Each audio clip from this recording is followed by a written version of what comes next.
Hi friends, Telangana రాష్ట్ర ప్రజలందరికీ ఆదరపే శుభవార్త. ఆసరా చేత పెన్షన్లు భారీగా అయితే పెంచారండి. పెంచిన డబ్బులు ఎప్పుడు ఇస్తారనేసి ప్రజలైతే చాలా ఆతృత అయితే ఎదురు చూస్తున్న పాతవారైనా కొత్తవారైనా.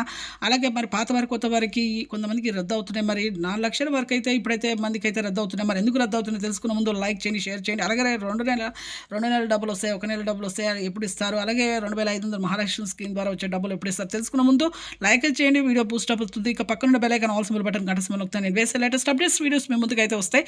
ఇక లేట్ చేయకుండా అయితే వీడియోలోకి అయితే వెళ్ళిపోదాం ఫ్రెండ్స్. ప్రతి ఒక్కరు కూడా పాత వారికి, వృద్ధులకి, వితంతువులకి, ఒంటరి మహిళలకు 4000, వికలాంగులకు 6000 రూపాయలు ఎంపీ సేవింగ్ చేసుకున్న వారికి మాత్రమే మీకు బ్యాంకులో అయితే పడతాయి, పోస్ట్ ఆఫీస్ ద్వారా కానీ జమ అవుతాయండి. మీకు ప్రతి ఒక్కరికైతే వస్తాయి.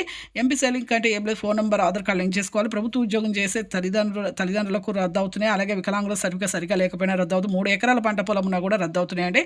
వయసు సరిగా లేకపోవడం వల్ల కూడా వృద్ధులకు రద్దు అవుతున్నాయి. మీరు జూలై 15వ తేదీ ఖచ్చితంగా అయితే వస్తాయి. అలాగే కొత్త వారు కూడా వృద్ధులకు, వితంతువులకు, ఒంటరి మహిళలకు 4000, హెచ్ఐ బాధలు 4000, వికలాంగులకు 6000.